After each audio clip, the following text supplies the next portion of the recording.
오늘 본문 마태복음 15장 1절로 20절 말씀을 중심으로 해서 듣고 깨달으라라고 하는 제목으로 함께 은혜를 나누기를 원합니다. 오늘 내용을 간단히 살펴보면은요, 예수님은 이 바리새인과 서기관들에게 그들이 이 사람의 전통, 장로의 전통이라고 그러죠. 하나님의 계명을 범한다 이렇게 말씀하고 계십니다. 이 말씀을 듣고 걸림이 된 그들은요, 맹인이 되어 맹인을 인도하는 자라고 예수님이 알려주시죠. 또한 사람을 더럽게 하는 것은 입으로 들어가는 것이 아니라 입에서 나오는 것이라 이렇게 말씀하고 있습니다. 성도는 무엇보다도요, 이 하나님의 말씀을 듣고 깨닫는 것이 우리가 기본이 되어야 됩니다. 그러면 이 최고의 깨달음은 과연 무엇일까요? 첫 번째로 내가 옳다고 생각하는 것을 버리고 하나님의 말씀에 순종하는 것이 최고의 깨달음입니다. 오늘 본문 1절에서 9절 말씀을 보시면은 예수님은 이 바리새인과 서기관들에게 특별히 3절 말씀에 너희는 어찌하여 너희의 전통으로 하나님의 계명을 범하느냐라고 하면서 그들의 질문에 대답을 합니다. 바리새인과 서기관들은요, 이 그들의 인위적으로 만든 규범인 장로들의 전통을 빗대어서 예수님의 제자들이 손을 씻고 먹지 않는 것을 마치 자신들의 계명을 어긴다라고 하면서 예수님을 비난을 하자 예수님께서는 너희가 어찌하여 너희의 전통으로 하나님의 계명을 범하느냐라고 말씀하면서 대답을 하고 있는데요. 예수님은요, 이 장로의 전통을 하나님의 계명이 아닌 사람의 계명으로 이야기를 합니다. 율법을 하나님의 계명이라고 한다면요, 율법을 해석해서 자기 나름대로 거기에다가 해석을 붙여가지고 이제는 율법과 대립하게 만들고 결국은 율법이 아닌 이상한 것을 만든 미시나라고도 얘기를 하는데요.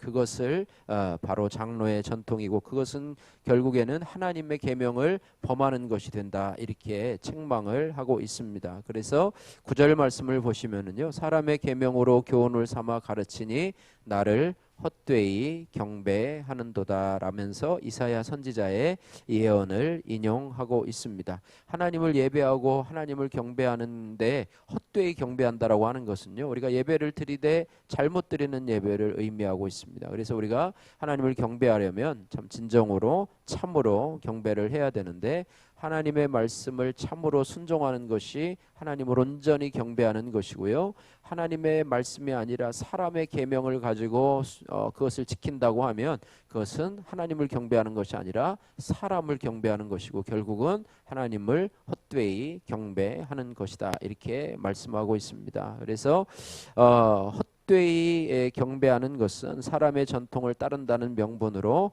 하나님의 말씀을 지키지 않는 것입니다. 그러면 하나님을 진정으로 높이고 경배하는 것은 무엇이냐면 그것은 바로 내가 옳게 여기는 생각대로 그것에 따라서 많은 행동을 하는 것이 아니고요. 오늘 주신 말씀에 따라서 순종하는 것이 바로 하나님을 참되게 예배하는 것이고 하나님을 높여 드리는 것이죠.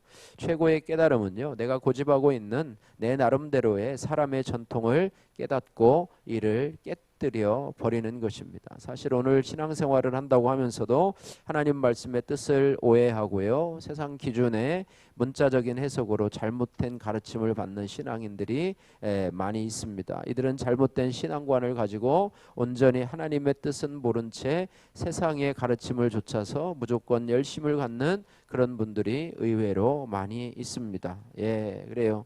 하나님의 사랑에 대해서도요, 너무 쉽게 생각해서 내 이웃을 내 몸과 같이 사랑하라라고 이야기를 하는데요.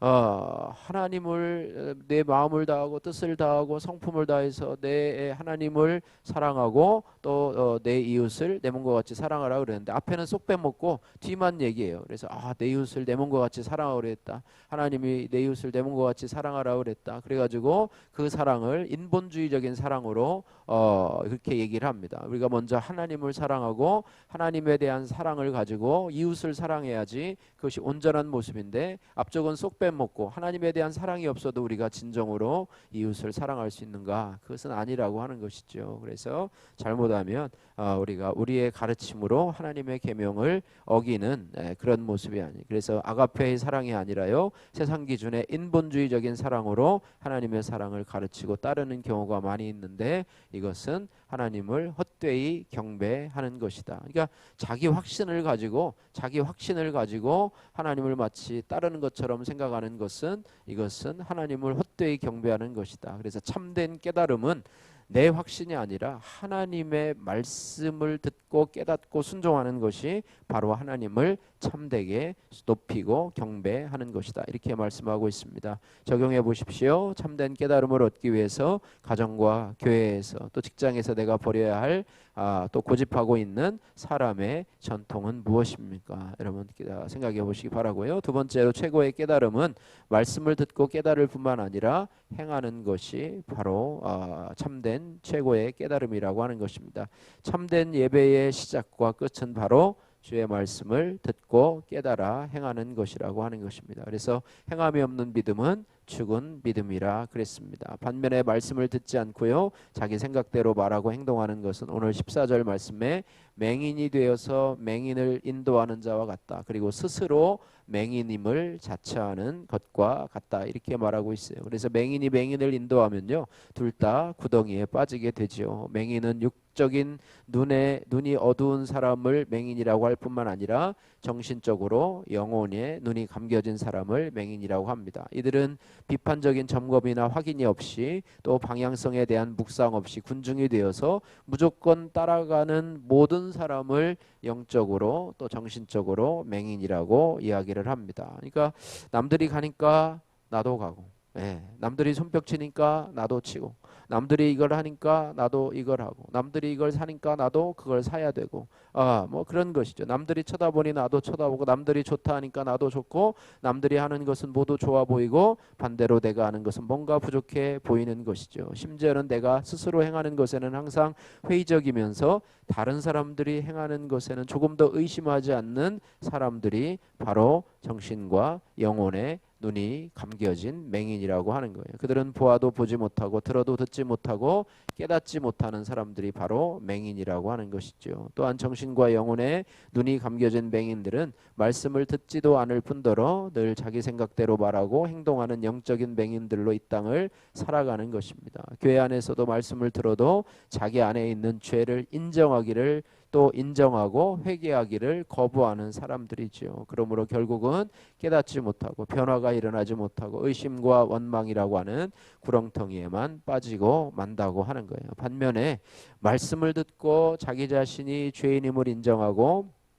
죄에서 돌이켜 주님을 따르는 사람들이 하나님께서 심으신 성도요, 또 영적인 맹인들을 주님께로 인도하는 복음의 일꾼이 된다고 하는 것입니다. 적용해 보십시오. 최근 내가 들은 말씀이나 설교 중에서 마음에 걸림이 되고 찔림이 된 말은 무엇입니까? 그 말을 여러분 어떻게 처리하고 계십니까? 여러분이 자신을 바라보며 또 회개하며 고치고 있습니까? 아니면 그냥 스쳐 흘려 버리고 있습니까? 여러분 적용해 보시길 바라고요. 세 번째로 최고의 깨달음은 말씀을 통해서 내 안의 죄악을 보고 회개하는 것입니다. 예수님은 16절 말씀에 제자들에게 아직까지도 깨달음이 없느냐라고 혼내고 있는 것이죠. 예수님은 제자들에게요, 입으로 들어가는 것이 사람을 더럽게 하는 것이 아니라 입에서 나오는 것들이 사람을 더럽게 하는 것인데, 입에서 나오는 것은 마음에서 나오는 것이기 때문에 마음에서 나오는 것들을 나열하시면서 설명하고 계시는데요. 마음에서 나오는 것들에 대해서 이렇게 말하고 있습니다. 19절과 20절 말씀 같이 한번 읽어보도록 하겠습니다. 19절과 20절 말씀 같이 읽습니다. 마음에서 나오는 것은 악한 생각과 살인과 간음과 음란과 도둑질과 거짓 증언과 비방이니 이런 것들이 사람을 더럽게 하는 것이요 씻지 않은 손으로 먹는 것은 사람을 더럽게 하지 못하느니라. 아멘. 예수님께서 이들을 야단치시는 이유는요, 그들을 사랑하기 때문이죠. 예수님의 자녀이자 제자들인 그리스도인인 우리가 깨달아야 하는 진리는 뭐냐면 다른 사람이 아닌 또 남이 아닌 내가 악하고 음란하다고 하는 것을 인정해야 됩니다. 또한 세상이 아닌 내 마음이 바로 악하고 음란하다고 하는 거예요. 예수님은요, 내가 옳다고 하면서 타인을 정죄하고 또 세상을 정죄하고 손가락질하는 의인을 부르러 오시지 않았어요. 주님은 나를 더럽게 하는 것이 나 자신임을 인정하고 있는 죄인을 불러서 구원하러 오셨다고 하는 것입니다. 1990년대 초에 이 천주교를 중심으로 가톨릭을 중심으로 해서 네타시오라고 하는 운동이 벌어진 적이 있어요. 사회적으로 갈등이 심한데 각각 자기 이익만 주장하면 문제 해결이 되지 않으니 먼저 자기 잘못부터 돌아보면서 반성하다는 그런 운동이었습니다. 그래서 이것이 많이 이렇게 회자되었었는데요. 이 네타시오라고 하는 이런 사회적 운동을 우리가 말씀으로 적용해 보면 내 죄요라고 하는 그런 고백이 나올 것입니다. 말씀을 듣고서 이것이 내 죄입니다. 말씀을 듣고서 이것이 내 타락한 모습입니다. 말씀을 듣고서 이것이 나의 음란한 모습입니다. 말씀을 듣고서 이것이 나의 교만한 모습입니다. 라고 적용해 볼 수 있는 것이죠. 그래서 최고의 깨달음은 바로 내 안에 있는 죄악을 날마다 말씀으로 비춰보면서 회개하는 것, 이것이 바로 최고의 깨달음이라고 하는 것이죠. 여러분 적용해 보십시오. 악한 생각과 또 살인과 간음과 음란과 도둑질과 거짓 증언과 비방 중에서 내가 습관적으로 저지르는 죄악은 무엇입니까? 여러분 생각해 보시기를 바랍니다. 입에서 나오는 것이라는 한 자매님의 큐티 간증문입니다. 모태신앙인 저는 이른 나이에 결혼해서 시집살이를 하면서 고부 갈등을 심하게 겪게 되었습니다. 그러다가 하나님의 계명인 구속사의 말씀이 들리면서 시어머니께 저의 판단과 어머니를 미워한 죄를 고백하면서 용서를 구했습니다. 고부간의 관계가 원만히 해결될 즈음에 저희 부부는 14년 만에 시댁에서 분가하게 되었습니다. 시댁에서 살다가 가진 것 없이 세상으로 던져졌을 때 저는 두 딸의 교육과 먹고 사는 문제에 대한 두려움이 컸습니다. 남편의 갑상선 항진증 재발로 인해서 제가 가정의 경제를 책임져야 했기 때문입니다. 하지만 하나님의 은혜로 먹고 살 길이 열리고 두 딸을 교육할 수 있었습니다.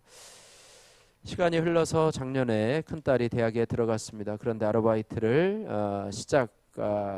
시작하고 아르바이트를 시작해서 즐겁게 일하던 딸이 하루는 집에 와서 펑펑 우는 것이었습니다. 이유를 물어보니 딸은 예전에 할머니와 어머니와 싸우던 상황이 지금 일하는 가게 사장 할머니와 그 며느리에게 재현되어서 외상 후 스트레스 장애가 왔다고 했습니다. 지난 세월 자네들 앞에서 제 감정들을 내색하지 않으려고 노력했는데 딸의 첫 사회생활에서 저로 인한 상처가 드러나서 마음이 너무 아팠습니다. 하지만 주일 설교 말씀에 따라서 상처에 핑계하며 숨지 않겠다고 적용하는 딸이 대견했습니다. 저도 큐티를 하는 동안에 시어머니의 눈물이 기억났는데 맏며느리로서 시어머니의 마음을 헤아려 드리지 못하고 시댁으로부터 물려받은 유산에만 욕심을 내는 저의 모습이 깨달아져서 회개하게 되었습니다.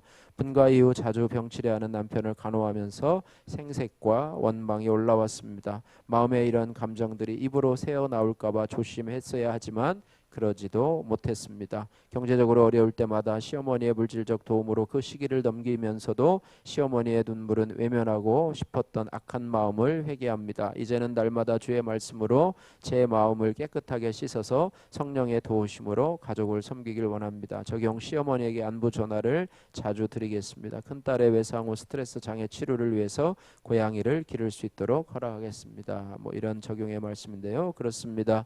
최고의 깨달음은요, 말씀을 통해서 나 자신의 죄를 보고 회개하는 것입니다. 주님의 의보다 나의 의를 내세우려고 하는 나 자신의 죄, 가족과 이웃의 말을 듣고 걸려 넘어지는 영적인 맹인과 같은 나 자신이 오늘도 주의 말씀으로 우리의 마음을 깨끗하게 씻어서 주의 길을 걸어가시는 그런 성도님들 되시기를 주님의 이름으로 축복합니다. 기도하겠습니다. 사랑의 하나님 아버지 감사합니다. 하나님 아버지 듣고 깨달으라고 책망하신 주님의 말씀을 기다리면서 그 말씀이 저희들에게 적용되어서 하나님 저희들도 하나님의 말씀을 듣고 깨닫는 저희들이 되기를 원합니다. 하나님 아버지, 하나님의 말씀보다 우위에 있는 나의 의, 또 나의 생각, 나의 주장들을 깨뜨려서 하나님의 말씀이 온전히 우리 삶 가운데 우리를 주장하게 하여 주시고, 하나님의 말씀을 우위에 두고 순종함으로 인해서 하나님을 참되게 경배하는 저희들 되게 하여 주옵소서. 특별히 아버지, 하나님의 말씀을 듣고 다른 사람의 죄와 다른 사람의 허물을 지적하고 판단하는 어리석은 영적 맹인이 되는 것이 아니라 나의 죄를 보고 나의 허물을 바라보고 하나님 앞에 회개하고 참된 깨달음을 통해서 순종하며 나가는 우리 성도들 다 될 수 있도록 은혜 베풀어 주옵소서. 우리의 마음이 하나님 마음속에 나오는 것이 참으로 사람을 더럽게 하는 것임을 기억하면서 우리 안에 아버지 하나님이여 정말로 앙금과 같이 올라오는 이런 나쁜 것들을 하나님 아버지, 우리가 아버지 하나님이여 심게 하시고, 하나님 아버지 그런 것들을 회개하게 하시고 우리가 정결한 모습으로 하나님 앞에 살아갈 수 있도록 복의 복을 더하여 주옵소서.